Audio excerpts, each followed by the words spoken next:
Arngo quiero toler.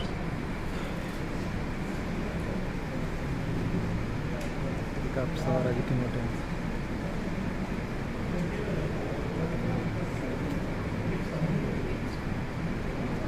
काय नको सामोरची का नाही सामोर उपस्थित सर्व सज्जन सर्व पावन स्मृतीला अभिवादन करून सन्माननीय व्यासपीठावर असलेली सर्व सन्माननीय व्यक्तीच्या नावाचा पुनरुच्चार न करता दिलगिरी व्यक्त करून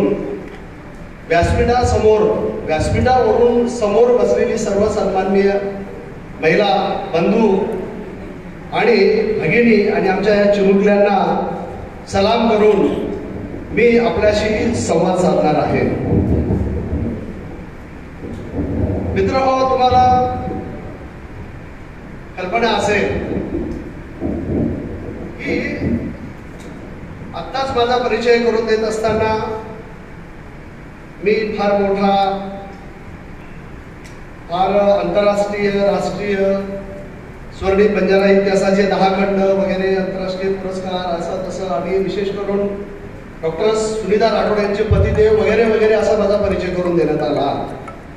परंतु मी नम्रपणे या ठिकाणी नमूद करू इच्छितो कि ना आदमी पद से बड़ा होता है, ना आदमी पद से बड़ा होता है, ना कद से बड़ा होता है, ना आदमी पद से बड़ा होता है, ना कद से बड़ा होता है.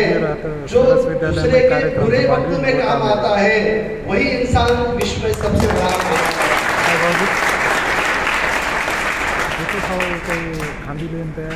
खरं तर डॉक्टर वसंत राठोड बरंच चांगलं लिहितात, चांगलंही बोलतात. यांना मोह आवडला नाही आणि आदरणीय प्रबोधदादांची किंवा नेमाडेवार साहेबांचा आग्रह होताच.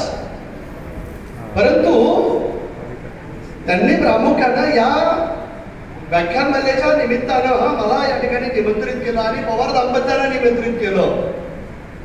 माझ्या दृष्टिकोनातून माझ्या जीवनामध्ये आलेला मी हा एक निव्वळ बंदीयोग मानतो. त्याचं कारण असं आहे की मी नांदेड विद्यापीठाचे विद्यार्थी कल्याण संचालक होतो, क्रीडा संचालक होतो, माहिती व जनसंपर्क अधिकारी होतो. जी उत्तमराव राठोड व्याख्यानमाला उमाताईंनी, मामीनी आणि दादांनी ती डिपॉझिट करून चालविलेली होती, ती मी डायरेक्टर झालेला असताना ती व्याख्यानमाला बंद पडलेली होती. कुलगुरूंना मी नोट केली, ती व्याख्यानमाला पुनर्जीवित केली. माहूरला पहिल्या व्याख्यानमालाचं पुष्प कुंपण्यासाठी प्रबोधदादांनी गोदवाडीकर सरांना मला बोलवलेलं होतं. हा सगळा प्रवास जर आपण पाहिला तर या ठिकाणी खऱ्या अर्थानं एवढ्या मोठ्या उत्तुंग व्यक्तिमत्वाच्या पावन स्मृतीच्या ठिकाणी माझ्यासारख्या माणसाला बोलवणं म्हणजे मी माझ्या जीवनातील एक निव्वळ बदलीयोग मानतो, एक निव्वळ बदलीयोग मानतो, एक निव्वळ योगायोग मानतो. त्याचं कारण असं आहे की हा बदलीयोग तर माझ्या लहानपणापासून पिक्चर सोडायला तयार नाहीये. की ज्यावेळेस दादा मी लहान होतो, वड्याची घागर विहिरीत पडली, पवऱ्या विहिरीत पडला तर लगेच गावची माणसं म्हणायची की अरे अशोक मार उडी काढ, आपला अशोक आहे ना. अशोकाने मारली उडी, काढला पोरा, पडली घागर. असं बदलीयोग माझं काही आयुष्यामध्ये पिच्छा करायला सोडायला काही तयार नव्हता. पुढे दादाला शाळा मिळाली, ज्युनियर कॉलेज मिळालं, वादांतीत होतं परंतु महाविद्यालय ते आम्ही मिळवलं. आणि ते मिळाल्यानंतर दादा शिक्षण अधिकारी होते UP राठोड, परवा ते त्यांचं निधन झालं दुर्दैवाने.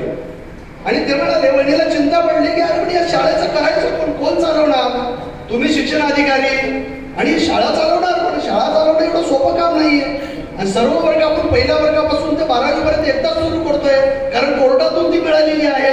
आमच्या वहिनी म्हणाले आपला अशोक आहे ना, झाला अशोक मुख्याध्यापक, झाला बदलीयोग. हा बदलीयोग माझा आणखीन पेचा सोडायला तयार नाही. ज्या वेळेस मी पुढे MA करत होतो, मुख्याध्यापक झालो आणि त्यावेळेस महत्वाचा योग, आता सासरवाडीमध्ये येऊन हे म्हणावं याला थोडं धाडस लागतं की सासरवाडीमध्ये आल्यानंतर एक योग आला आणि तो म्हणजे लग्नयोग. तो सर्वांच्या जीवनामध्ये येणार आहे, म्हणजे तुमच्याही जीवनामध्ये येणार आहे, तुमच्याही जीवनामध्ये येणार आहे, तुमच्याही जीवनामध्ये येणार आहे. आमच्या जीवनातला योग गेलेला आहे, परंतु समोरच्याचा योग गेलेला आहे. महत्वाचं आहे. त्यामुळं ज्यावेळेस लग्न योग आला त्यावेळेस किनवटची सासरवाडी आली आणि किनवटच्या सासरवाडीने म्हटलं की मुलगा तर एम इकॉनॉमिक्स आहे म्हणे, चांगल्या गुणांनी परीक्षा देखील पास झालेली आहे म्हणले, तो जरा प्राध्यापक राहिला तर बरं होईल. आणि म्हणून ते लग्नस्थळ गेलं आणि आम्ही आमची खुर्ची सोडली आणि पुढे सिनियर कॉलेजला शंकरनगरला गेलो. त्याच्यानंतर PhD करायची होती, शेनगावला गेलो.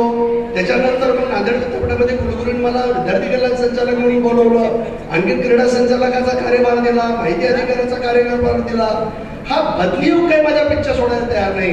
आणि ज्या वेळेस माझं लग्न झालं तर मित्र अत्यंत नम्रपणे मी नमूद करतो की लग्न झाल्यापासून मी कोणाच्या लग्नाला जायचं टाळतोय. न जाणू एखाद्या वसंताच्या मनात आलं, प्रफुल्लदादाच्या आणि नेमिडवार साहेबांच्या मनात आलं आणि नवरदेवानं संत रामदासचा आदर्श घेऊन लग्न मंडपातून जर पलायन केलं आणि मध्येच नेमादेवर साहेब आपला अशोक आहे की बदली.